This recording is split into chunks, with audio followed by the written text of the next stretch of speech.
ప్రియమైన దేవుని వారలారా, మీ అందరికీ కూడా ప్రభువైన యేసుక్రీస్తు వారి పేరట నా వందనాలండి. అందరికీ చిన్న ప్రార్థన చేసుకుందాము.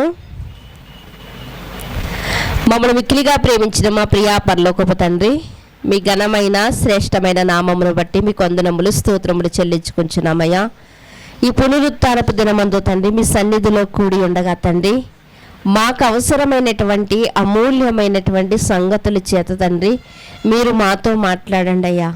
మీరు మాట్లాడుచూ ఉండగా తండ్రి దేవా అయా మా హృదయాలను తెరుచుకుని తండ్రి దేవా అయా వినగల చెవి కలిగిన వారుగా తండ్రి దేవా మీ మాటలన్నీ మా హృదయం అనే పలకల మీద ముద్రించుకున్నటకు తండ్రి దేవా కృప చూపమని అడుగుచున్నాము దేవా.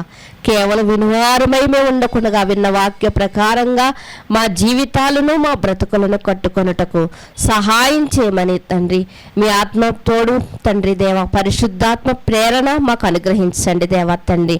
మీరు మాత్రమే మాతో మాట్లాడండి అయ్యా తండ్రి. మీ మాట వల్ల తండ్రి మా కుటుంబాలను ఎలా కట్టుకోవాలో, మీ మాట వల్ల తండ్రి దేవా ఆధ్యాత్మికంగా మేము ఎలా ఎదగాలో మీరు మాతో మాట్లాడుతూ ఉండగా తండ్రి దేవా అయ్యా చక్కని నడిపింపును మాకు దయచేసి తండ్రి మీ మాటలను స్వీకరించే మనసును మాకు కలిగిస్తారని కోరుకుంటూ మీ కుమారుడు మా రక్షకుడైన యేసుక్రీస్తు వారి ఉన్నతమైన నామములో ప్రార్థన అడిగి వేడుకొనుచున్నాం పరమ తండ్రి, ఆమేన్. క్రీస్తునందు ప్రియమైన దేవుని వారలారా, మీ అందరికీ కూడా మరొకసారి ప్రభు పేరున వందనాలండి. అయితే గతంలో మనము బైబిల్ గ్రంథంలో ఉన్నటువంటి స్త్రీలను బట్టి బైబిల్ స్త్రీలు బ్రతుక నేర్పిన వారు అని ఒక చక్కటి సందర్భాన్ని గురించి మనం మాట్లాడుకున్నాం. సుమారు బైబిల్ గ్రంథంలో ఉన్నటువంటి ఒక 30 మంది స్త్రీలను గురించి మనం మాట్లాడుకున్నాం. ఒక్కొక్క స్త్రీ జీవితంలో మనం ఏం నేర్చుకోవాలి, ఆమె మాటల వల్ల ఏం నేర్చుకోవాలి, ఆమె క్రియల వల్ల ఏం నేర్చుకోవాలి, ఆమె నడవడిక వల్ల ఏం నేర్చుకోవాలి అని చాలామంది స్త్రీలను మనము గమనించాం. అయితే అందులో భాగంగా ఈరోజు కూడా ఒక స్త్రీని గురించి మనం ఆలోచిద్దాం.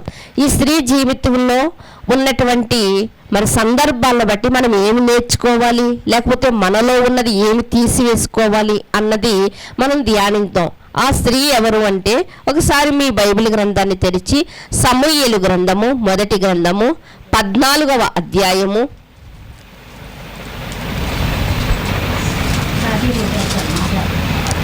సమూయేలు గ్రంథము 1వ గ్రంథము 14వ అధ్యాయము 49వ వచనాన్ని మీరు చూడగలిగితే,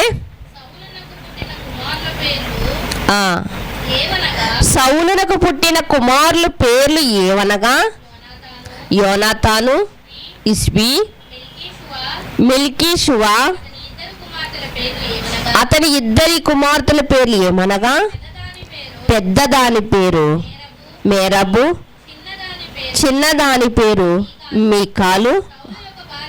సౌలు యొక్క భార్యకు అహీనోయామని పేరు.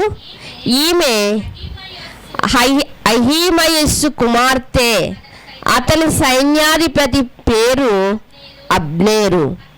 ఇతడు సౌలునకు పినతండ్రి అయిన నేరు కుమారుడు. చాలండి, ఇక్కడ మనం చూడగలిగితే ఇక్కడ సౌలు గారి యొక్క భార్య మనకు కనిపిస్తూ ఉంది. ఆమె పేరు ఏంటంటే ఆమె పేరు అహీనోయాము. ఆమె పేరేంటి? అహీనోయాము. అహీనోయాము అంటే అర్థం ఏంటంటే కృపకు కుమార్తె, కృపకు సహోదరి. ఏంటి అర్థం అండి? ప్రతి పేరుకు కూడా అర్థం ఉంటుందండి బైబిల్ గ్రంథంలో. ఈమె యొక్క పేరు అహీనోయాము. అహీనోయాము అంటే కృపకు కుమార్తె లేకపోతే కృపకు సహోదరి అని అర్థము. అయితే ఇక్కడ మనం సౌలు గారి యొక్క భార్య అయినటువంటి అహీనోయామును మనం చూస్తూ ఉన్నాం. సౌలు గారి యొక్క భార్య అయినటువంటి అహీనోయామును మనం చూస్తూ ఉన్నాం. అయితే మరొక చోట మనం చూడగలిగితే చూడండి, సమూయేలు 2వ గ్రంథము 12వ అధ్యాయము 7-8 వచనాలు మీరు చూడగలిగితే, నాతాను దావీదును చూచి, ఆ మనుషుడవు నీవే, ఇశ్రాయేలు దేవుడు యెహోవా సెలవిచ్చినదేమనగా, ఇశ్రాయేలు మీద నేను నిన్ను రాజుగా పట్టాభిషేకము చేసి సౌలు చేతిలో నుండి నిన్ను విడిపించి నీ యజమాని నగరిని నీకిచ్చి నీ యజమాని స్త్రీలను నీ కౌగిట చేర్చి ఇశ్రాయేలు వారిని యూదా వారిని అప్పగించితిని. ఇక్కడ మనం చూడగలిగితే దేవుడు ఎవరితో మాట్లాడుతున్నాడు అంటే దావీదు గారితో మాట్లాడుతున్నాడు. దావీదా, నేను నిన్ను ఆశీర్వదించి నీకు నీ యజమాని యొక్క ఘనత కన్నా నీకు ఘనతనిచ్చి, నీ యజమాని యొక్క కౌగిట భార్యను నీకు ఇచ్చి, నీ యజమాని యొక్క మరి ఆశీర్వాదాన్ని నీకు ఇచ్చి నేను నిన్ను ఆశీర్వదించాను అని మాట్లాడుతున్నారు. కాబట్టి ఈ మాటను బట్టి చాలామంది ఏమనుకున్నారు అంటే, ఇదే సమయాలు గ్రంథం చూడండి 3:2 ఒకసారి మీరు చూడగలిగితే, ఇదే 2వ అధ్యాయము 3వ అధ్యాయము 2వ వచనాన్ని మీరు చూడగలిగితే, హెబ్రోన్లో దావీదుకు పుట్టిన కుమారులు ఎవరనగా అమ్నోను అని అతని జ్యేష్ఠ కుమారుడు. ఈ కుమారుని ఎవరు కన్నారు అంటే యజ్రెయేలీయురాలకు అయీనోయాముకు పుట్టెను. ఇక్కడ మనం ఆలోచించవలసిన విషయం ఏంటి అంటే, సౌలు గారి యొక్క భార్య పేరు అయీనోయాము. ఇక్కడ దావీదు గారి యొక్క భార్య పేరు కూడా ఏం కనిపిస్తుందండి? అయీనోయామే కనిపిస్తుంది. అయితే చాలామంది ఏమనుకోవాలంటే, ఇప్పుడు చదివాం కదా, నీ యజమాని భార్యలను కూడా నీకు అప్పగించాను, నీ యజమాని యొక్క ఘనతను కూడా నీకు ఇచ్చానని దేవుడు మాట్లాడాడు కదా, కాబట్టి సౌలు గారి భార్య అయినటువంటి అయీనోయామే దావీదు గారికి భార్యగా చేసుకున్నారు అని చెప్తా ఉంటారు చాలామంది పేరును బట్టి. కానీ బైబిల్ గ్రంథంలో మనం ఆలోచిస్తే ప్రియమైన దేవుని వారలారా, ఒకే పేరుతో చాలామంది పిలువబడతా ఉంటారు. మనం గతంలో మాట్లాడుకున్నాం, సుమారు 6 మరియల్ని గురించి మాట్లాడుకున్నాం. అంటే ఒకే పేరుతో చాలామంది ఉంటారంటే చాలామంది ఉన్నారండి. కానీ దేవుడు ఏదో ఒక క్లూ ఇస్తాడు మనకి. దేవుడు ఏదో ఒక క్లూ ఇస్తాడు. మనం అలా పొరబడతామని, అలా అపార్థం చేసుకుంటామని. ఇప్పుడు ఎలా అపార్థం చేసుకున్నారు అంటే, సౌలు గారి భార్య అయినటువంటి అయీనోయామునే దావీదు గారు కూడా మరలా పెళ్లి చేసుకున్నారు అని చాలామంది అపోహపడుతూ ఉన్నారు. ఇది ఎంతవరకు వాస్తవము అన్నదాన్ని మనం ఆలోచిద్దాం ప్రియమైన దేవుని వారలారా. ఒకసారి 1 సమూయేలు గ్రంథము 14వ అధ్యాయాన్ని మీరు చూడగలిగితే, 1 సమూయేలు గ్రంథము 14వ అధ్యాయము 50వ వచనములో ఉన్నటువంటి మాటను మీరు చూడగలిగితే, ఎందుకంటే దేవుడు ఎప్పుడు కూడా మనకి అపార్థం చేసుకునే ఛాన్స్ కాదండి. మనకి ఎక్కడొక చోట వాస్తవాన్ని రాయిస్తూ ఉంటాడు. ఇది మనకు తెలియాలంటే మనం ఏం చేయాలి? ఆలోచించాలి, చదవాలి. చూడండి, మనం ఒక్కొక్కసారి ఎవరో ఏదో మాట మాట్లాడేశారనుకోండి, అదే మనసులో పెట్టేసుకుంటాం. కానీ ఇది వాస్తవమా, ఇది సత్యమేనా, అసలు నన్ను ఎందుకంటారు అని ఆలోచించామనుకోండి, మనకి ఏ గొడవ ఉండదు. కానీ ఎవరో చెప్పిన మాటని మనం వినము, మన చెవులతో, మన కళ్ళతో చూడము, అయినప్పటికీ కూడా మనం ఏం చేస్తాం? అదే నిజం అనుకుంటున్నాం. కానీ అలా ఎప్పుడు కూడా పొరపాటు పడకూడదండి. మన కళ్ళతో చూస్తే, మన చెవులతో వింటేనే అప్పుడు మనం గ్రహించాలి. అలాగే ఇక్కడ కూడా బైబిల్ని చదవకుండా, బైబిల్ని పరిశోధించకుండా చాలామంది ఏమనుకున్నారు అంటే, సౌలు గారి యొక్క భార్యయే దావీదు గారి భార్యగా చేసుకున్నారు అనుకున్నారు. ఇప్పుడు ఆలోచిద్దామండి, అసలు సౌలు గారి భార్యయేనా దావీదు గారి భార్య? ఆలోచిద్దాం ఒకసారి. 50వ వచనం చూడగలిగితే, 1 సమూయేలు గ్రంథము 14వ అధ్యాయము 50వ వచనాన్ని మీరు చూడగలిగితే రాయబడిన మాట, సౌలు యొక్క భార్యకు అయీనోయామని పేరు, ఈమె అహీమయస్సు కుమార్తె. ఈమె ఎవరంటండి? అహీమయస్సు కుమార్తె. ఈ యొక్క మరి అయీనోయాము ఎవరు అంటే అహీమయస్సు కుమార్తె. అంటే తండ్రుల పేరులతో పిలిచినటువంటి సందర్భాలు ఉన్నాయి. మరలా ఈ యొక్క సౌలు గారు భార్య అహీమయస్సు యొక్క కుమార్తె అంట. మరి దావీదు గారి భార్య ఎవరు? ఆమెను కూడా మనం చూడగలిగితే, ఇందాక చదవబడినటువంటి మాట 2వ సమూయేలు 3:2, 2వ సమూయేలు 3వ అధ్యాయం 2వ వచనంలో హెబ్రోనులో దావీదుకు పుట్టిన వారు ఎవరు అని చెప్పి యెజ్రెయేలీయురాలగు, దావీదు గారి భార్య ఎవరంటండి? యెజ్రెయేలీయురాలగు అహీనోయము. ఆవిడెవరు? అహీమయస్సు కుమార్తె. అంటే ఈమె ఊరు వేరు, ఈమె ప్రాంతం వేరు. యెజ్రెయేలు అంటే మనం ఆలోచిస్తే పేరు ఎందుకు ఊరు పేరుని బట్టి పిలువబడుతుంది అంటే ఆ ఊరుకున్నటువంటి ఘనత.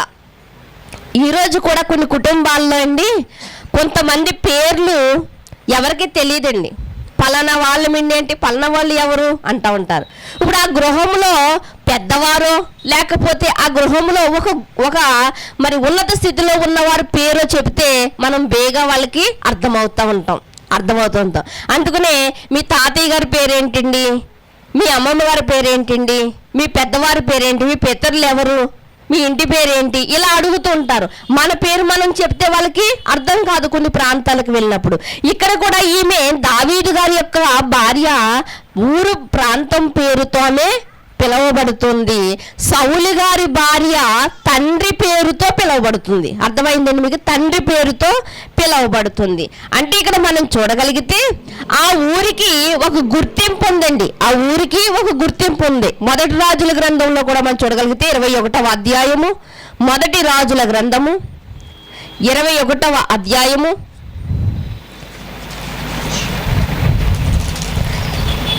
21వ అధ్యాయము మొదటి వచనాన్ని మీరు చూడగలిగితే, ఈ సంగతులైన తరువాత యెజ్రెయేలులో సోమ్రోను రాజైన అహాబు నగరును ఆనుకుని యెజ్రెయేలు వాడైన నాబోతునకు ఒక ద్రాక్ష తోట ఉండేది.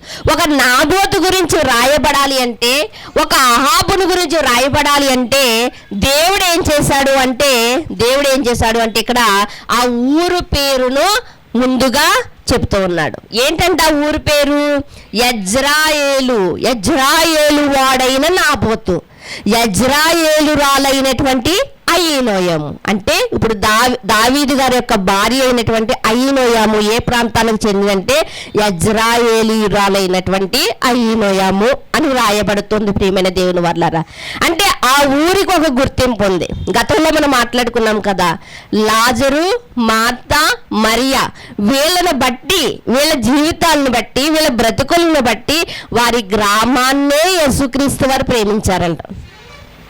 ఎంత ధన్యత అండి, నిజంగా ఎంత ధన్యత.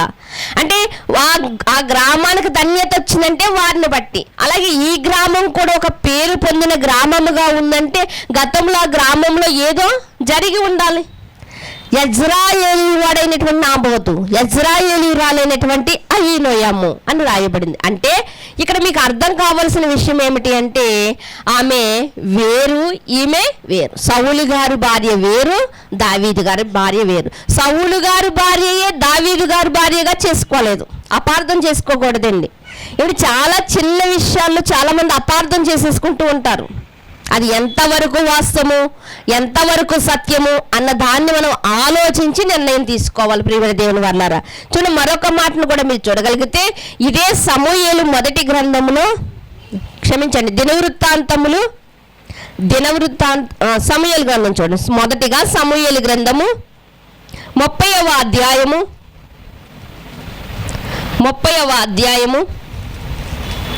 5వ వచనాన్ని మీరు చూడగలిగితే,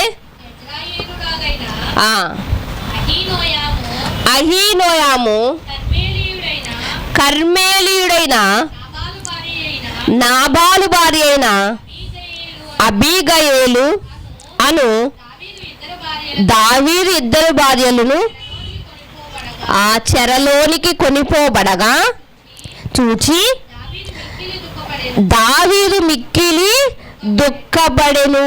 ఇక్కడ మనం చూడగలిగితే ఇక్కడ ఇంతకీ ఈ అహీనోయమును గురించి మనం ఏం మాట్లాడుకుంటున్నామంటే ఆమెను పరిచయం చేసుకోవడం కాదు. ఆమెలో ఏదో లక్షణం ఉంది. ఆ లక్షణం ఏంటో మనం తెలుసుకుంటే దాని ప్రకారంగా మన బ్రతుకులు కట్టుకోవడానికి వీలుంటుంది. కాబట్టి ఇక్కడ మనం చూడగలిగితే దావీదు గారికి ఈమె ఒక్కదే కాదండి. మొట్టమొదటిగా ఆయన వివాహం చేసుకున్నది ఎవరు అంటే సౌలు గారి యొక్క కుమార్తెను చేసుకున్నాడు. ఎవరండి ఆమె పేరు? మీకాలు.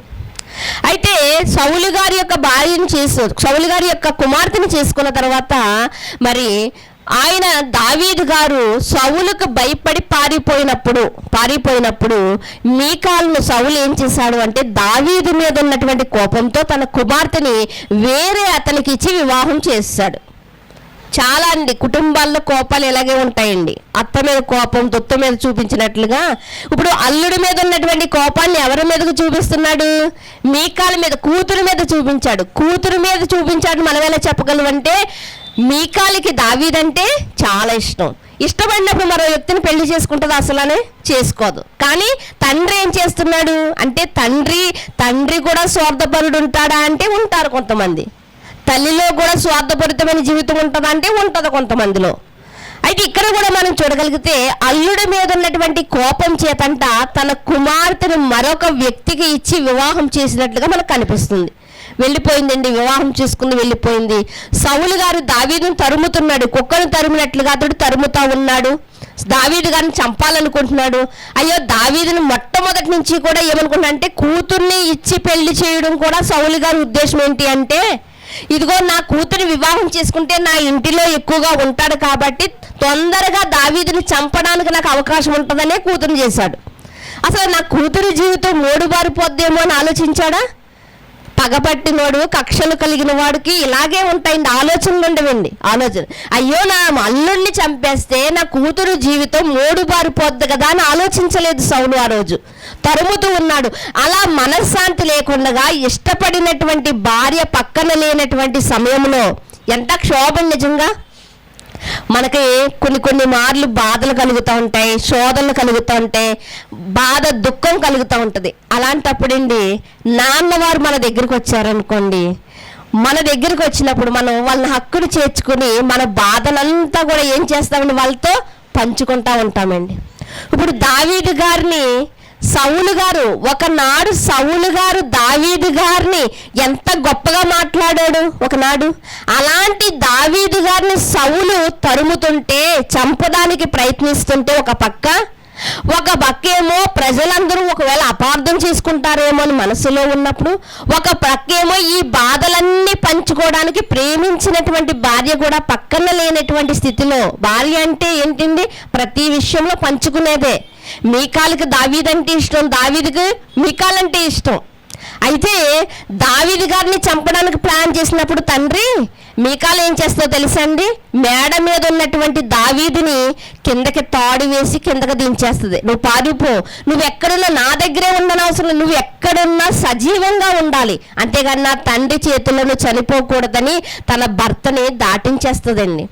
దాటించేసి నీ భర్త ఎక్కడ ఉన్నాడని పలుమార్లు అడిగినప్పుడు నా భర్త ఇంట్లోనే పడుకుని ఉన్నాడని చెప్తుంది. ఇంతకీ మంచం మీద ఆవిడ ఏం చేసింది అంటే ఒక మనిషి పడుకున్నట్లుగానే ఒక బొమ్మను తయారు చేసిందండి. మంచం మీద ఒక వ్యక్తి పడుకున్నట్లుగా. అంటే ఇలా కవర్ చేసింది మేడం తన భర్తను తన భర్త ఊరు దాటేంత వరకు కూడా ఇలా కవర్ చేస్తూనే ఉంది. అంటే ఇష్టపడింది కదా భార్యకి భర్త అంటే ఇష్టం, భర్తకి భార్య అంటే ఇష్టం. అలాంటి సందర్భంలో ఇతడు ఇంత కష్టకాలంలో దావీదు ఉన్నప్పుడంట ఆ బాధను పంచుకోవడానికి పక్కన ఎవరు లేరంట? భార్య లేదంట. మరి ఎవరు ఆయన దగ్గర లేరండి. అలాంటి సమయములో ఈ అయీనయమును దావీదు గారు వివాహం చేసుకుని ఉండాలి. నేను ఎందుకు చెప్తున్నాను అంటే ఇక్కడ చదవబడినటువంటి మాటలు మీరు చూడగలిగితే యజ్రాయేలీయురాలైనటువంటి అయీనోయాము కర్మేలీయుడైనటువంటి నాబాలు భార్య. అంటే ఫస్ట్ ఎవరి పేరుంది? అయీనోయాము పేరు ఉంది. అంటే మీకాలు అతని జీవితంలో నుంచి దూరమైన తర్వాత ఆయన కష్ట సమయములో, ఆయన దుఃఖ సమయములో ఆయనకు ఆదరణగా నిలిచినటువంటి మరొక భార్య అప్పుడే ఆయన వివాహం చేసుకుని ఉండాలి. ఆమె అయీనోయాము. అంటే భర్త యొక్క శ్రమలను ఆమె కూడా పాలు పుచ్చుకుందనమాట. భర్త అంత కష్టములో దుఃఖములో ఉంటే భర్తకు ఓదార్పునిచ్చే భార్యగానే వచ్చిందనమాట. నిజంగా ఏమండి ఎంతో ఆస్తి ఉండక్కర్లేదండి. భార్యాభర్తల మాట ఒకటి అవ్వాలి, ఆలోచన ఒకటి అవ్వాలి. ఆస్తి ఉంటే ప్రేమ పుడుతుందా? ఈ మధ్య కాలంలోనే ఒక వీడియో చూసామండి, చాలా వైరల్ అవ్వింది. ఒక 80 సంవత్సరముల తాత అండి, ఒక 80 సంవత్సరములు 90 సంవత్సరముల తాత నిజంగా భార్యకు ఒక 75 సంవత్సరాలు ఉండొచ్చేమో, 90 సంవత్సరాలు ఉండొచ్చు ముసలాయనికి, ఈమెకు ఒక 80 సంవత్సరాలు ఉండొచ్చండి ఎలా చూసినని. లేవలేని పరిస్థితి నిజంగా మంచం నుంచి. తనకు జారేసుకున్నాడు, లేవదీశాడు, కొంచెం జారేసుకున్నాడు, తనకు జారేసుకుని రొట్టె ముక్కల్ని చిన్న చిన్న ముక్కలు తినిపిస్తూ ఉన్నాడు. ప్రేమ చూసారా? ప్రేమ ఏమైనా తగ్గిందండి వాళ్ళు నిజంగా వివాహం చేసుకున్నప్పుడు ఎంత ప్రేమ కలిగి ఉన్నారో, వృద్ధాప్యములో ఒకరు పడిపోయినా ఒకరు లేవనెత్తి వాళ్ళకి తినిపిస్తున్నారంటే వారి ప్రేమ ఎంత బాగుందో చూసారా? దావీదు గారు కూడా అలాంటి కష్టకాలంలో దావీదు గారు అయీనయోమును ఆమెను దగ్గర చేసుకుని ఉండాలి, ఆమెను వివాహం చేసుకుని ఉండాలి. అలాంటి సమయములో ఆమె ఎలాంటిదై ఉన్నదంటే అతనికి భర్తకి చల్లదనాన్ని ఇచ్చేదానిగా ఉండాలి. నిజమైనటువంటి రాయబారి ఎలాంటి వాడంట? చల్లదనం ఇచ్చేవాడంట. నిజమైన రాయబారి ఎలాంటి వాడంట? మంచి రోగానికి మంచి ఔషధం లాంటి వాడంట. ఇప్పుడు అలాంటి భార్య కూడా భర్త జీవితంలోనికి వస్తే భర్తకి ఎలా ఉంటుంది? మంచి ఔషధంగా ఉంటుంది, మంచి చల్లదనంగా ఉంటుంది. అదే గయ్యాలైనటువంటి భార్య అయితే సామెతల గ్రంథంలో ఉంది. ఎలా ఉంటుందంటండి? అలా 3 రోజులు 4 రోజులు పడుతుంది చూసారా? ముసురు లాంటిదంట. అనుకుంటూ ఉంటాం ఈ వర్షం పెద్దది అవ్వదు, తగ్గదవదు, ఇలా ముసురులా పట్టింది ఏంటి ఇలాగా అంటూ ఉంటాం. గయ్యాలైనటువంటి భార్య కూడా అలాంటిదేనంట. కానీ ఇక్కడ అయీనయోమును చూడగలిగితే ఈమె ఎలా ఉంది అంటే భర్తకు ఆ సమయంలో కష్టకాలంలో ఆదరించే తల్లిగా మారిందిలో ఉంది. ఒకవేళ అందుకునేనండి ఈ భార్య చెరపట్టబడినప్పుడంట దావీదు గారు చాలా దుఃఖిస్తున్నారంట, భార్య కోసం చాలా దుఃఖిస్తున్నారంట. అసలు ఆయన ప్రేమించి ఆయన ఇష్టపడింది, ఆయన చాలా క్లోజ్గా ఉన్నటువంటి భార్య ఎవరంటే మీకాలు.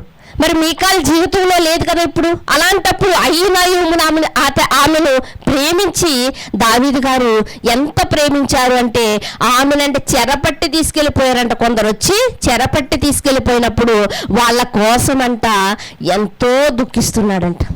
ఒక భార్య కోసం భర్త దుఃఖిస్తున్నాడు అంటే ఆమెను ఎంత ప్రేమిస్తున్నాడో ఆలోచించండి. ఏంటి నెల వచ్చేసరికి ఒక 5,000 కిరాణా తెచ్చి ఆడేస్తే ప్రేమించినట్లు కాదు.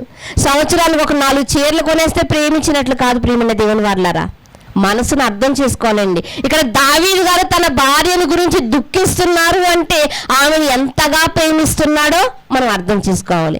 అక్కడ ఉన్నటువంటి మరో మాట ఎవరు అంటే యజ్రాయేలీయురాలైనటువంటి అయీనోయాము, కర్మేలీయుడైనటువంటి నాబాలు యొక్క భార్య. ఆమె ఎవరండి? అబీగయలు.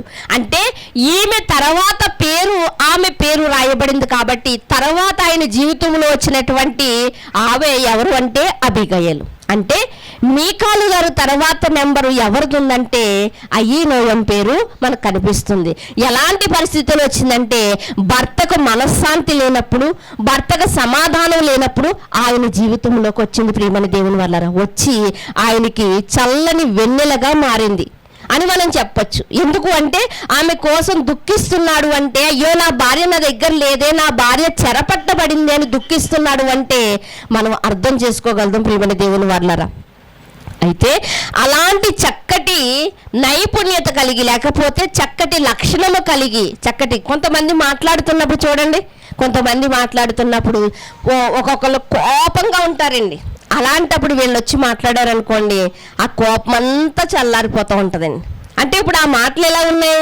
చల్లని మంచు వలె ఉన్నాయి, సమాధానపరిచే మాటగా ఉంది. ప్రియమైన దేవుని వాళ్ళారా అంటూ ఉంటారు. కొంతమంది డాక్టర్లండి వైద్యం చేయడానికి వస్తూ ఉంటారు కదా, అలాంటప్పుడు కొంతమంది ఏమంటారు అంటే మనకు వచ్చిన రోగం పెద్దదైనా కానీ వాళ్ళు ఏమంటారంటే ప్రతిదానికి మందులు ఉన్నాయమ్మా, ఇదంతా 1 వారం రోజుల్లో నువ్వు కోలుకుంటావు అంటారు. ఎవరిదైనా కాలు ఇరిగిపోయింది అనుకోండి, నాకు కాలు సెట్ అవుద్దండి అని అడిగితే కొంతమంది డాక్టర్లు ఏం చెప్తారు తెలుసా? ఎందుకు సెట్ అవ్వదు, 1 నెల, సరే నెల తిరిగేసరికి ఈ కాలుతోనే నువ్వు బంతాట ఆడతావు అని చెప్తావు. ఈ మాట ఏమవుతుంది? ఇప్పుడు పేషెంట్కి ధైర్యాన్ని ఇస్తుంది. మన మాటలు అలా ఉండాలండి. అందుకనే నీ మాటలు ఎలా ఉండాలో తెలుసా? ఉప్పు వేసినట్లుగా రుచికరంగా ఉండాలి. నీ మాటలు ఎలా ఉండాలి? ఉప్పు వేసినట్లుగా రుచికరంగా ఉండాలి. అంటే ఎవరికైనా ఉప్పు ఎలాంటిదో తెలుసా అండి? అన్నిట్లో కలిసిపోయే గుణం ఉంది. నీ మాట కూడా అలా కలిసిపోవాలి. నీ మాట కూడా అలా రుచినివ్వాలి. నీ మాట అలా రుచికరంగా ఉండాలి. నీ మాట అన్నీ వేసి చూడు, నన్ను వేసి చూడు అంటదంట ఉప్పు. అంటే ఉప్పు లేకపోతే రుచి లేదా? లేదు. నువ్వు అలా లోకములో నలుగురు మధ్య నువ్వు జీవిస్తున్నప్పుడు నీ మాటలు ఎలా ఉండాలో తెలుసా? రుచికరంగా ఉండాలి. ఇప్పుడు దావీదు జీవితంలో రుచికరంగా మారిందండి ఈ భార్య. ఎవరండి ఆమె? అయీనోయాము.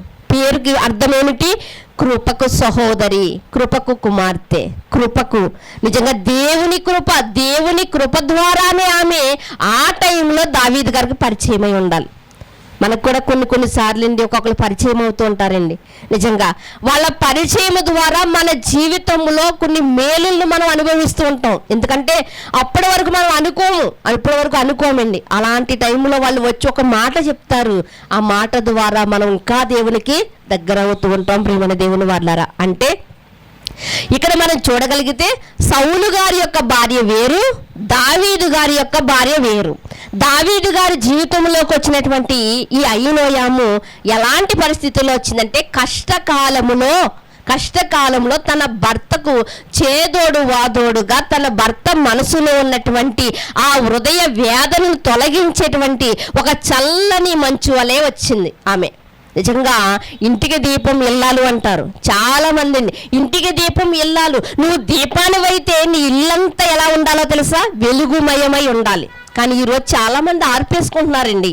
చాలామంది ఆర్పేసుకుంటున్నారు.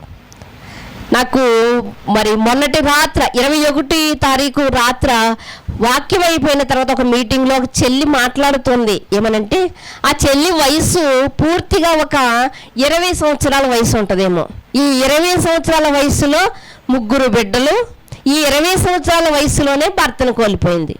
ఎందుకంటే ఏజెన్సీ ప్రాంతాల్లో జీలుగు కొల్లు అని ఒకటి దొరుకుతూ ఉంటుంది, మద్యపానం లాంటిది, జీలుగు కొల్లు.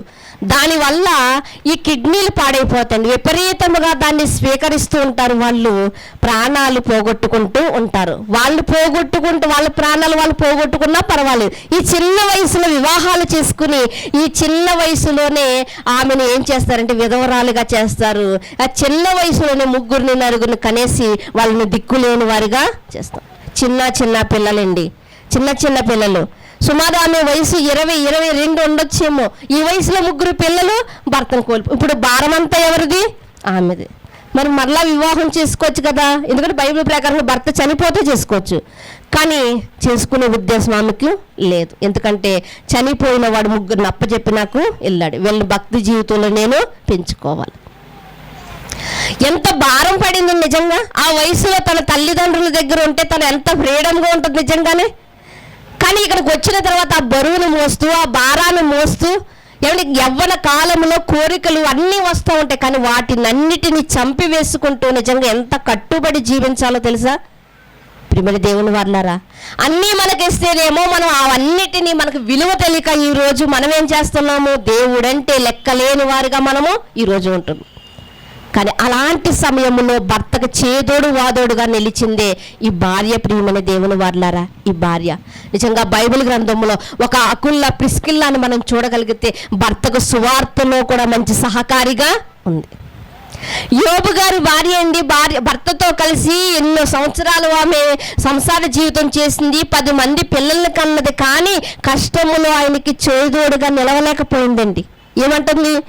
నీ యథార్థతను వదిలిపెట్టే, ఎందుకు ఎంత యథార్థంగా నీవు ఉన్నా నీ దేవుడు నీకు ఏం చేశాడు అంటుంది. పోన్లే, దేవుడు ఏం చెయ్యలేదు కాబట్టి యథార్థత వదిలి అన్నది. కానీ ఏమంటుందండి? భర్తని చచ్చిపో అంటుంది.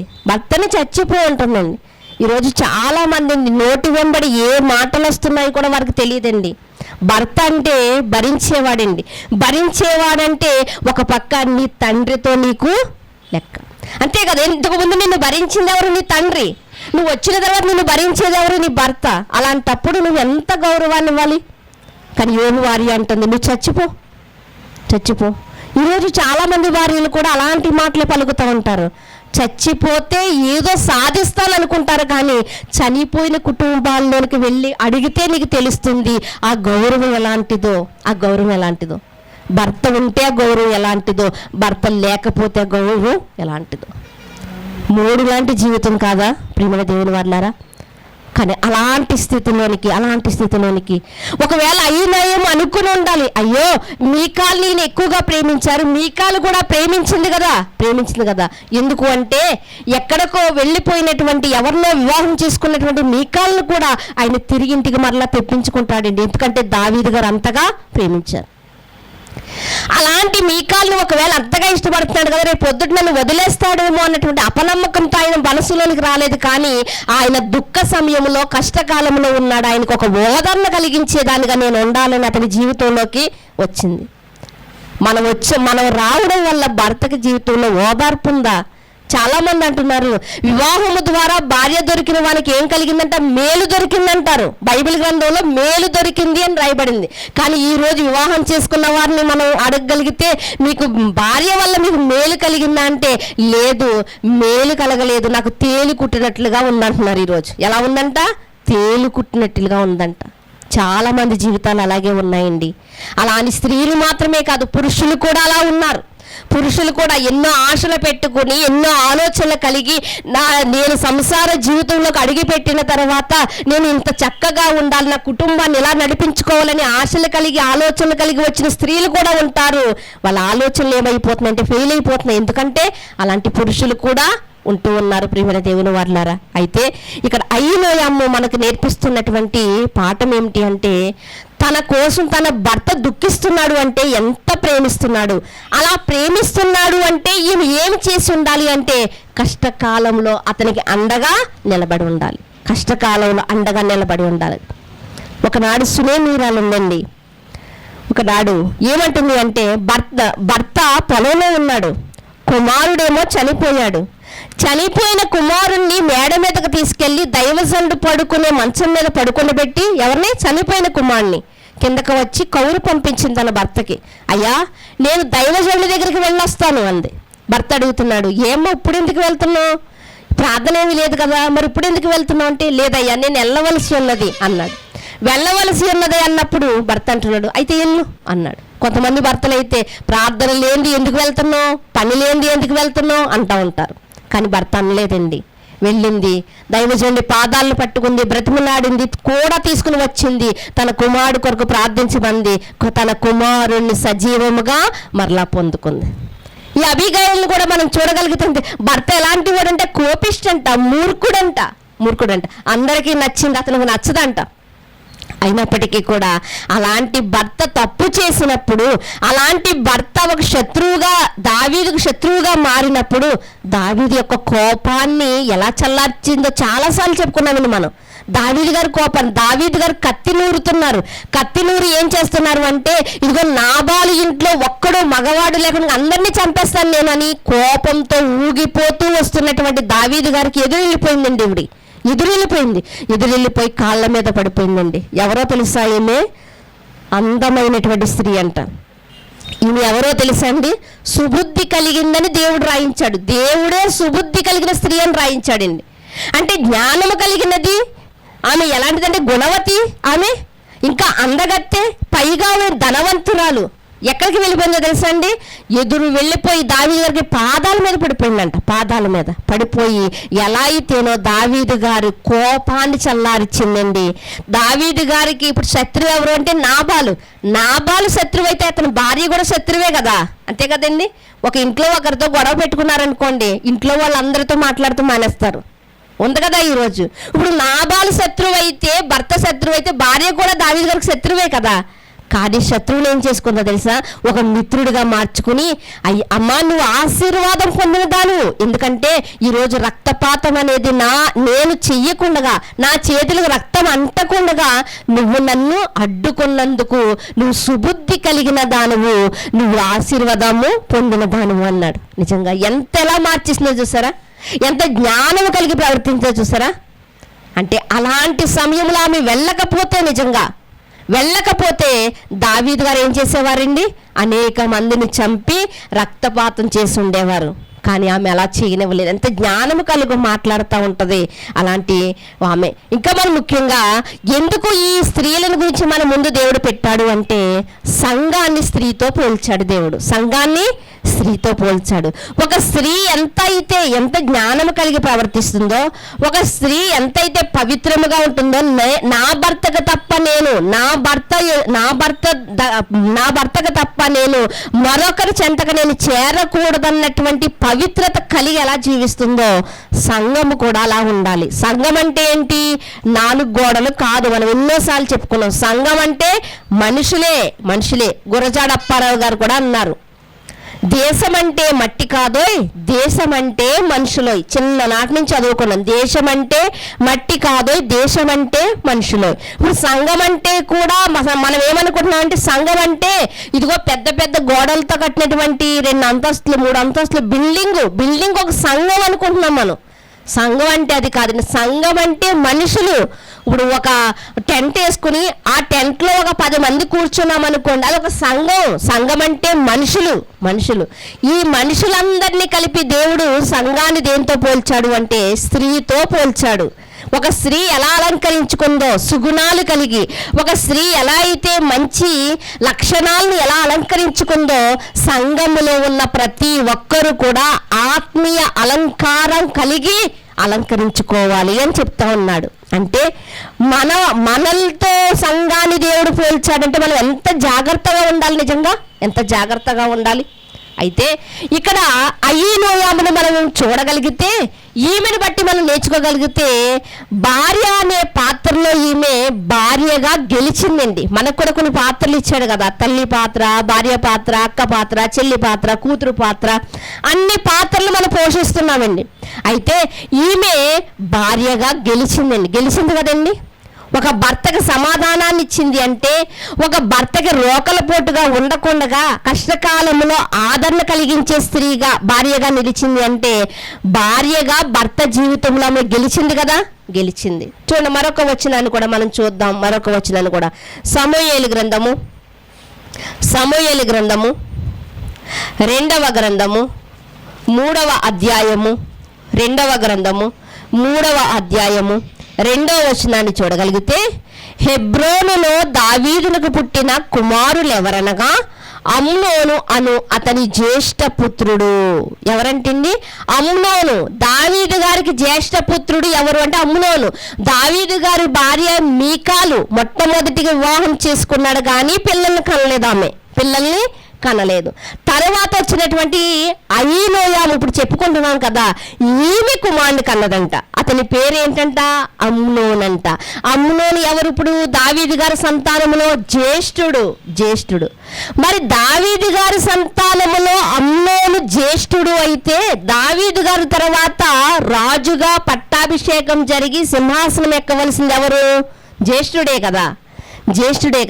ఆ జ్యేష్ఠుడు ఎక్కాలి అంటే, అమ్నోను ఎక్కాలి అంటే ఎందుకు ఎక్కలేదు? ఆలోచించాలి కదండి. అంతే కదా, తండ్రి తర్వాత జ్యేష్ఠుడే ఆ స్థానాన్ని పరిపూర్ణ చేయాలి. ఆ యొక్క సింహాసనాన్ని ఎక్కాలి, రాజుగా సింహాసనం ఎక్కాలి. కానీ దావీదు కుమారుడైనటువంటి జ్యేష్ఠుడైనటువంటి అమ్నోను ఎందుకు సింహాసనం ఎక్కలేదు అంటే, ప్రియమైన దేవుని వర్లారా, అయీనోయాము భార్యగా గెలిచింది కానీ తల్లిగా ఓడిపోయిందండి. భార్యగా గెలిచింది కానీ తల్లిగా ఓడిపోయింది. ఎందుకు ఓడిపోయింది అంటే, జ్యేష్ఠుడైనప్పుడు ఎందుకు సింహాసనం ఎక్కలేదు అంటే ఆయనలో ఏదో ఫాల్ట్ ఉండాలి. ఎందుకు ఏ ఫాల్ట్ ఉంది?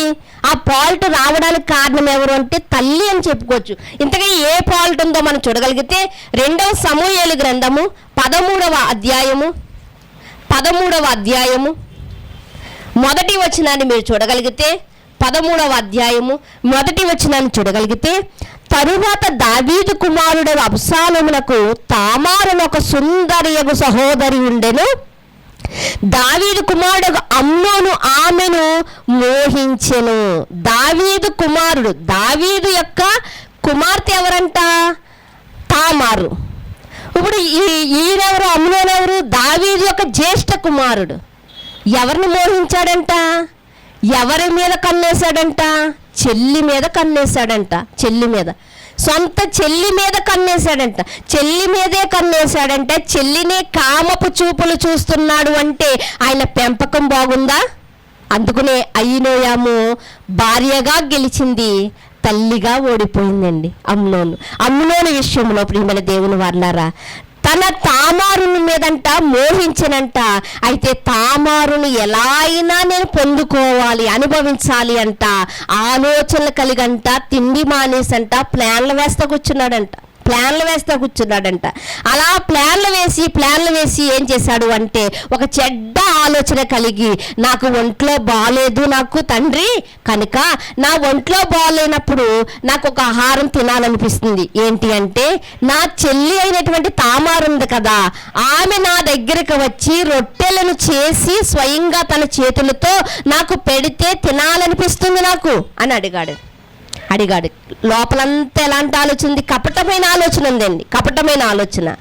అయితే దావీదు గారు కౌరు పంపించారండి. ఎవరికి? తామారుకి. అమ్మా, మీ అన్న అయినటువంటి అమ్నోనికి ఒంట్లో బాగాలేదంట, కాబట్టి నువ్వు వెళ్ళి అతనికి రొట్టెలు చేసి పెడితే తినాలనిపిస్తుందంట. కాబట్టి నువ్వు అన్నయ్య దగ్గరికి వెళ్ళి, అన్నయ్య ఉన్నటువంటి అంతఃపురంలోనికి వెళ్ళి నువ్వు అతనికి అలా చెయ్యన్నప్పుడు చక్కగా అలంకరించుకుని అన్నయ్య దగ్గరికి వెళ్ళిందండి. వెళ్ళి రొట్టెలు చేస్తూ ఉన్నప్పుడు, రొట్టెలు చేసి అతనికి పట్టుకు వెళ్ళినప్పుడు అతడు ఏం చేస్తున్నాడు అక్కడ మనం చూడగలిగితే 6వ వచనం నుంచి మనం చూడగలిగితే, అమ్నోను 8వ వచనం నుంచి అండి. కాబట్టి తామారు తన అన్నయ్యగా అమ్నోను ఇంటికి పోయెను.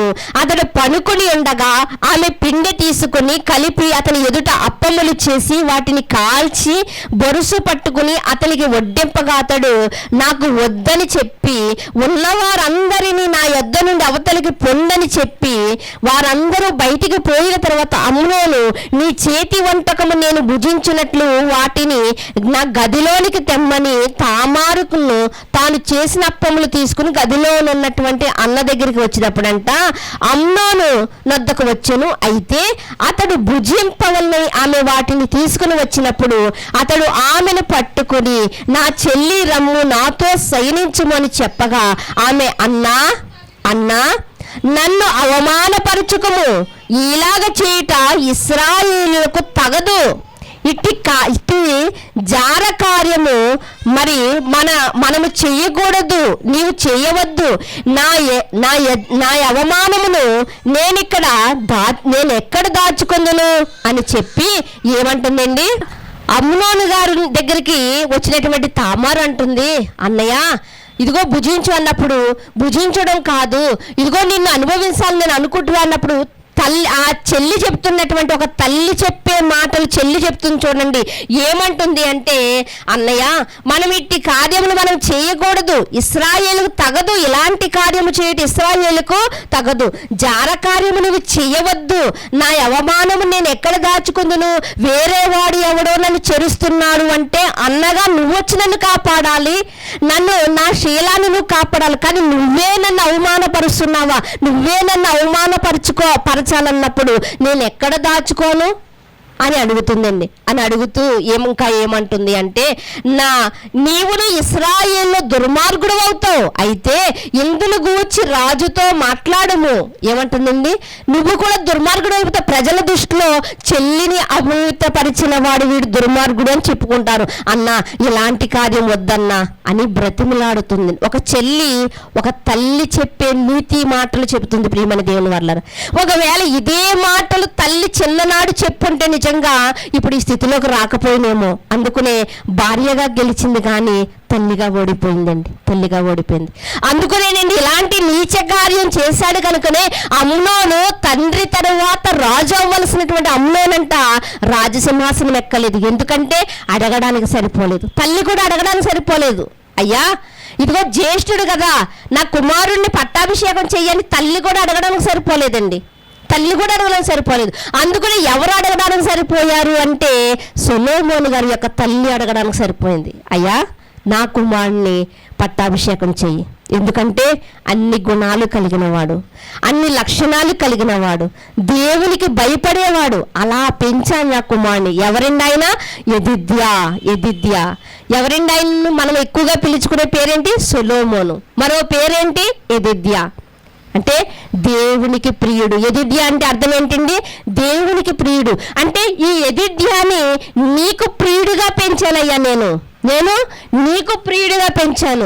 కాబట్టి నా కుమారుణ్ణి నీవు పట్టాభిషేకం చేయి, నా కుమారుని నీ తర్వాత సింహాసనం ఎక్కించు అని ఒక తల్లి అడగడానికి సరిపోయింది. తల్లి అడిగిన కుమారునికి ఇవ్వాలా అని 10 విధాలుగా ఆలోచించకుండా అతన్నే అభిషేకం చేశాడు, అతన్నే సింహాసనం ఎక్కించాడు. అంటే ఆ క్వాలిటీలన్నీ ఎవరిలో ఉన్నాయండి? సొలొమోనులో ఉన్నాయి. అంతా గొప్పవాడా సొలొమోను అంటే? సొలొమోను ప్రార్థన చేసినప్పుడు ఏమంటున్నాడో తెలుసా? అయ్యా, నీవు నాకు నీ ప్రజల మీద అధికారం ఇచ్చావు, నీవు అధికారం ఇచ్చావు సరే, కానీ నేను పరిపాలించలేనయ్యా, నా జ్ఞానం సరిపోదయ్యా, కాబట్టి నాకు నువ్వు వివేకము కలిగిన జ్ఞానాన్ని నువ్వు ఇస్తే నీ పిల్లల్ని నేను పరిపాలిస్తాను అంటున్నాడు. ఎంత జ్ఞానం కలిగి మాట్లాడుతున్నాడు చూసారా? అసలు జ్యేష్ఠత్వం అంటే ఆ కాలంలో చాలా గొప్పదండి జ్యేష్ఠత్వం. అలాంటి జ్యేష్ఠత్వానికే మచ్చ తెచ్చినోడు ఎవరు అంటే అమ్నోను. ప్రియమైన దేవుని వర్లారా, అలాంటి అమ్నోను జీవితం వల్ల తన తామారు జీవితాన్ని పాడు చేసి తను సింహాసనం ఎక్కవలసింది దాన్ని ఎక్కకుండగా ఇదిగో ప్రజలందరి మధ్యలో కూడా ఒక అవమానభరితుడుగాను దుర్మార్గుడుగాను అతడు నిలిచిపోయాడు. ప్రియమైన దేవుని వర్లారా, ఈరోజు మన జీవితాలు ఎలా ఉన్నాయి? మనము కూడా ఒకవేళ భార్యగా గెలిచి తల్లిగా ఓడిపోతున్నామా? లేదా భార్యగా ఓడిపోయి ఒకవేళ ఒక భర్తకు రోకల పొట్టుగా ఉండి భార్య అనే పాత్రలో ఓడిపోయి ఒకవేళ తల్లిగా గెలుస్తున్నామా? లేకపోతే వేరే పాత్రలు మనకు దేవుడు ఇచ్చాడు కదా. ఒక చెల్లిగా నిజంగా ఒక మిరియామును మనం చూడగలిగితే ఒక తమ్ముడు ప్రాణాన్ని కాపాడిందంటే అక్క తల్లిగా మారింది. ఆ క్షణంలోని అక్క అనే పాత్రకి చాలా విలువ తెచ్చిందండి. నిజంగా మనకు అలాంటి పాత్రలు ఎన్నో దేవుడు ఇచ్చాడు కదా. ఏ పాత్రను మనం సరిగా పోషిస్తున్నాం? ఒక తల్లిగా యేసుక్రీస్తు వారి తల్లి ఉంది. ఆమెను మనం చూడగలిగితే ఇదిగో శరీర ఆశలను బట్టి పుట్టిన వారు తర్వాత ఉన్నారు కదా. ఈయనైతే కన్యకగా ఉన్నప్పుడు పుట్టారు, అయితే వారికి అన్యాయం చేయలేదు, ఈయనకి అన్యాయం చేయలేదు. 2 వైపులా కూడా ఆమె న్యాయం చేసింది. అలానే యేసుక్రీస్తు వారు కూడా ఇదిగో నేను పరిశుద్ధాత్మ వల్ల పుట్టిన వాడిని కదా అని తల్లిని విడిచిపెట్టేలేదు తల్లిని. చివరిలో తల్లిని యోహానికి అప్పగించాడు. ప్రియమైన దేవుని వార్లారా, కనుక ఈ రోజు మన జీవితాలు ఉన్నాయండి. భర్తకి సహకరించుటలో అతడు ఎలాంటి వాడైనా సహకరించాలి, ఎందుకంటే సహకారిగా వచ్చాము కాబట్టి. భార్య ఎలాంటిదైనా భర్తగా నీవు యజమానువు కాబట్టి భార్య బలహీనమైనటువంటి ఘటమని నువ్వు అనుకొని నువ్వేం చేయాలో తెలుసా? ఆమెను ప్రేమించాలి. భర్తగా నీ పాత్రను పోషిస్తున్నావా? ఎక్కడి నుండో తన జనాంగాన్ని వదిలిపెట్టి, తన వారిని వదిలిపెట్టి, తన ప్రాంతాన్ని వదిలిపెట్టి, తన అభిరుచిని వదిలిపెట్టి భర్త దగ్గరికి వచ్చింది అంటే, కొత్త జనాంగంలోకి వచ్చింది అంటే ఆమెను నువ్వు ప్రేమించాలని బైబిల్ రాయబడింది. నీ పాత్రను పోషిస్తున్నావా? భార్యగా నీ పాత్రను పోషిస్తున్నావా? తల్లిగా నీ పాత్రను పోషిస్తున్నావా? కుమారుడిగా ఒక తిమోతి తన తల్లి చెప్పిన మాటలనే విన్నాడు. కుమారులుగా సలోమి నేర్పించినటువంటి బోధలోనే పిల్లలు పెరిగారు. అహరోను, మిరియాము, మోషే తన తల్లి నేర్పించిన విధంగా నేర్చుకున్నారు. అంటే పిల్లలుగా మీ పాత్రను మీరు పోషించారా? పిల్లలుగా మీ తల్లిదండ్రుల మాటలను మీరు వింటున్నారా? ఎఫెసీ పత్రికలో ఉంటుంది, పిల్లల పట్ల మీరు కోపం రేపకండి, మీరు మీ తల్లిదండ్రుల మాట వినండి అని. ఎవరి పాత్రను వారు పోషిస్తే ఈరోజు కుటుంబం అనేది చెల్లా చెదురు కాదండి. కుటుంబం అనేది గలిబిలి అవ్వదండి. కుటుంబం అంతా ఒక ఆలోచనతోనూ, ఒక తలంపుతోనూ, ఒక ఉద్దేశంతోనూ ఉంటుంది. అలా ఉన్న కుటుంబాల్ని 100% మనము మార్కులు వేయచ్చు. అలాంటి కుటుంబాలు ఎన్నో కుటుంబాలకి ఆదర్శంగా ఉంటాయి. అలాంటి ఆదర్శవంతమైన కుటుంబాలు బైబిల్లో మనం ఎన్నో కుటుంబాలను చూస్తాం. ప్రియమైన దేవుని వర్లారా, ఆ కుటుంబాలుగా మన కుటుంబాలు మార్చుకోవాలంటే ఇదిగో బైబిల్ గ్రంథములో ఉన్న భక్తుల జీవితాలను దేవుడు మనకు చూపించాడు. సంపాదించినప్పుడు మనలో లోటేముందో తెలుసుకోవాలి, మనలో పాల్టేముందో తెలుసుకోవాలి, తెలుసుకుని వాటిని విడిచిపెట్టాలి, లేని వాటిని సంపాదించుకోవాలి. అలా సంపాదించుకుని అలా విడిచిపెట్టవలసిన వాటిని విడిచిపెట్టి మన బాధ్యతలను మనం చక్కగా నిర్వర్తిస్తే మనం మరొకరిని తీసుకొచ్చి మన కుటుంబంలోకి చెప్పించుకునే అవకాశమే ఉండదు. ప్రియమైన దేవుని వాళ్ళారా, ముఖ్యంగా మనం ఆధ్యాత్మిక జీవితంలో కూడా దేవుడు చెప్పిన ప్రకారంగా ప్రార్థనా జీవితము కలిగి సహవాసములో నిత్యము సహవాసములో ఉండి మనము సంఘ సహవాసములో ఉండి ప్రార్థనా జీవితము కలిగి వాక్యము ద్వారా మన జీవితాన్ని మనం కట్టుకుంటే దేవునికి మనం విరోధులుగా ఉండం, దేవునికి ఇష్టలుగా మనము ఉంటాం. ప్రియమైన దేవుని వాళ్ళారా, అలాగే వాక్యాన్ని వింటూ ఇలా ఉంటే సరిపోద్ది అనుకోకూడదు. రక్షణ లేని వారు రక్షణ పొందాలి, రక్షణ కలిగిన వారు ఏం చేయాలంటే ఈ రక్షణను కాపాడుకోవాలి. ఎందుకంటే ఒక విలువైన జీవితం ఒక మాట వల్ల ఏమైపోతుందో తెలుసండి, విలువను పోగొట్టుకుంటుంది. ఒక చిన్న పని వల్ల విలువను పోగొట్టుకుంటుంది. కాబట్టి ఈ రక్షణను మనం నిర్లక్ష్యం చేయకుండా ఈ రక్షణను మనం కాపాడుకుంటూ ఉండాలి. ఒక భార్య తనకి ఇచ్చిన బాధ్యతను కాపాడుకుంటే ఇంట్లో గొడవే ఉండదు, ఒక భర్త తన బాధ్యతను కాపాడుకుంటుంటే ఇంట్లో గొడవే ఉండదు. అలాగే ఆధ్యాత్మిక జీవితంలో కూడా దేవుడు నీతో చెప్పినటువంటి పనిని నువ్వు చేస్తూ ముందుకు పోతున్నప్పుడు సాతాను అనేవాడు నీ జీవితంలోనికే చొరపడడు. ప్రియమైన దేవుని వాళ్ళారా, కనుక ఆలోచించండి, మన పాత్రను మనం పోషిస్తున్నామా, లేకపోతే మన పాత్రకు విరోధముగా ఉండి మనం ఓడిపోతున్నామా? ఓడిపోకూడదండి. ఎందుకంటే యోబు గారి జీవితాన్ని మనం చూడగలిగితే ఆధ్యాత్మికంగా యోబు గారు ఓడిపోలేదు. ఎంత శోధన కలిగినా కూడా, ఎంతో మంది శోధనలో ఉన్నవారికి, శ్రమలలో ఉన్నవారికి యోబు గారి జీవితం ఆదర్శం కావాలండి. భార్య రోకల పోటుగా ఉన్న, స్నేహితులు, పనివారు అందరూ ఎదురు తిరిగినప్పటికీ కూడా యోబు గారు నా దేవుడు నాకు చెయ్యగలడు, నా దేవుడు నాకు ఉన్నాడు అన్నటువంటి ఒకే ఒక్క బలమండి నా దేవుడు అనుకున్నాడు. ఇవన్నీ మధ్యలో వచ్చినాయి అన్నటువంటి ఆలోచన కలిగి యోబు గారు దేవుణ్ణే గెలిపించాడు. యోబు గారు దేవుణ్ణే గెలిపించారు అంటే ఈరోజు కుటుంబాల ఆదర్శ కుటుంబాల్లో మన కుటుంబాన్ని మనం గెలిపించగలుగుతున్నామా? మన భర్తను మనం గెలిపించగలుగుతున్నామా? పిల్లలుగా తల్లిదండ్రులు గెలిపించగలుగుతున్నారా? మా తల్లిదండ్రుల పెంపకం ఎలా ఉందని చూపించగలుగుతున్నారా? ఈ మధ్యకాలంలో ఒక 10 రోజుల ముందు నేను విన్నటువంటి మాట, ఒక చెల్లి మరి తనకిష్టమైన వ్యక్తితో వెళ్ళిపోయింది, వివాహం చేసుకున్న తర్వాత ఆమె మాట్లాడుతున్నటువంటి మాట ఏంటో తెలుసా? బయటికి వెళ్ళిపోయిన తర్వాత తల్లిదండ్రుల ముందు అసలు నా తల్లిదండ్రులు నన్ను పట్టించుకోనే లేదు అని చెప్తుందంట. తల్లిదండ్రులకి ఎంత బాధ అండి నిజంగా. పట్టించుకోకుండానే నువ్వు ఇంత పెద్దదానివి అయిపోయావా? ఒకసారి ఆలోచించుకో. తల్లిదండ్రుల పట్ల నీ బాధ్యత ఏంటో నువ్వు వాళ్ళు ఎలా పెంచారు, తినక ఎలా పెంచారో అవి మైండ్లో పెట్టుకుని నువ్వు వాళ్ళని అవమానపరిచేదానిగా ఉండకుండా నీ బాధ్యత నిర్వర్తించు. తల్లిదండ్రులను గౌరవించేదానిగా, తల్లిదండ్రులు గౌరవించేవాడిగా నీ ఉండాలి. ఒక బండి కొనివ్వకపోతే ఏం చేస్తారు? నాకు బండి కూడా కొనివ్వలేరా మీరు? ఇలాంటి దిక్కుమాల కుటుంబంలో నేను పుట్టానంటాడు ఒక కుమారుడు. బండి కొంటారా చేస్తానంటున్నాడు. ఇంకా ఇలాంటి పిల్లల్ని మనం చూస్తుంటే తల్లిదండ్రులకి ఎలా ఉన్నారు వాళ్ళు? నిజంగా అలాంటి పిల్లలు పుట్టుకలో చనిపోయి ఉంటే బెస్ట్ అనుకుంటారు తల్లిదండ్రులు, అంతేనండి. ఇలాంటి వాడిని నేను ఎందుకు పెంచాను, అసలు పుట్టినప్పుడు చనిపోవలసిందేమో, నన్ను ఇంత బాధ పెడుతున్నాడు అనుకుంటారు కదా. ఇది చిన్న వస్తువు కోసం నువ్వు చనిపోతావా? నువ్వు చనిపోవడానికే ఆ రోజు నుంచి నిన్ను మరి కడుపులో ఉన్న నలుసుగా ఉన్నప్పటి నుంచి నిన్ను కాపాడుకుంటూ వచ్చారా తల్లిదండ్రులు? ఆలోచించండి. ఇది ఎంత వాస్తవమో పరలోకమందు ఉన్నటువంటి దేవుడు కూడా నీకు ప్రతిదీ ఇచ్చి నీ కళ్ళ ముందు పెట్టి ఉచితముగా ఇచ్చి నిన్ను పెంచి పోషించి ప్రతి ఉదయం నీకు ఆయుష్కాలాన్ని ఇచ్చి, ఆరోగ్యాన్ని ఇచ్చి, ఆహారాన్ని ఇచ్చి, దేవుడు నువ్వు అడగకుండానే అన్ని రుచులు నీకు ఇచ్చి నిన్ను పోషిస్తున్నాడు అంటే ఆ తండ్రికి నువ్వు రుణపడి ఉన్నావు కదా. ఈ తండ్రికి ఎలా రుణపడి ఉన్నావో పరలోకమందున్న తండ్రికి కూడా నువ్వు రుణపడి ఉన్నావు. ఆయన గౌరవాన్ని తీసివేస్తున్నావా, లేకపోతే నీ జీవితాన్ని బట్టి పరలోకమందున్న తండ్రికి నువ్వు మహిమపరిచేదానిగా ఉన్నావా? ఒక్కసారి నిన్ను ఆలోచించుకో. ఒకవేళ నీలో లోటుపాట్లుంటే సరి చేసుకోకుండా నేను జీవించేది నువ్వు కరెక్టే అనుకుంటే నువ్వు చేరేది మోక్షానికి కాదు, నువ్వు చేరేది నరకానికి. ఆలోచించుకోండి, చక్కటి నిర్ణయాన్ని తీసుకోండి. ప్రార్థన చేసుకుందాం. మమ్మల్ని మిక్కిలిగా ప్రేమించిన మా ప్రియా పరలోకపు తండ్రి, మీ ఘనమైన శ్రేష్టమైన నామమును బట్టి మీకు వందనములు నాయన. ఎన్నో తండ్రి లోకం వైపు చూస్తూ తండ్రి దేవా, మా బాధ్యతలను మర్చిపోయి తండ్రి దేవా, అయ్యా మాకిచ్చినటువంటి పాత్రను మేము పోషించకుండా ఈరోజు పిల్లల్ని పట్టించుకోకుండా ఉద్యోగాల్లో మునిగిపోయిన తల్లిదండ్రులు ఉన్నారు. ఈరోజు పిల్లల్ని పట్టించుకోకుండా అలంకరించుకున్నటలో మునిగిపోయిన తల్లిదండ్రులు ఉన్నారు. ఈరోజు తల్లిదండ్రులు పట్టించుకోకుండా ఫ్రెండ్స్తో అలవాటు పడిన పిల్లలు ఉన్నారు తండ్రి.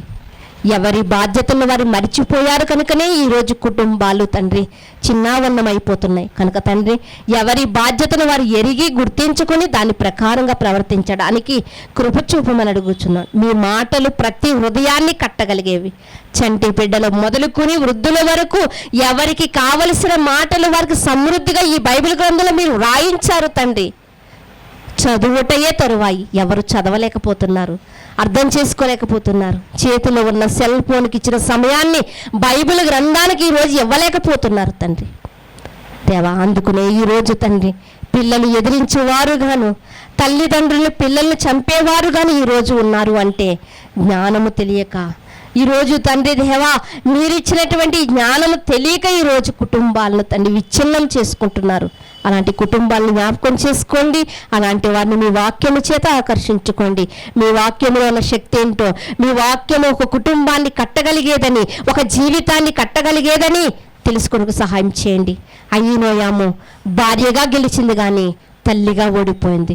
మేము వారిగా ఉండకుండా తండ్రి, అలా ఓడిపోయేవారిగా ఉండకుండా ప్రతి విషయంలోనూ మిమ్మును గెలిపించేవారుగా మేము ఉండడానికి మీరు మాకు సహాయం చేస్తారని కోరుకుంటూ, సమస్త మహిమా ఘనత ప్రభావములు మీకు ఆరోపించుకుంటూ, మీ కుమారుడు మా రక్షకుడైన యేసుక్రీస్తు వారి ఉన్నతమైన నామములో ప్రార్థన అడిగి వేడుకొనుచున్నాం పరమ తండ్రి. ఆమేన్.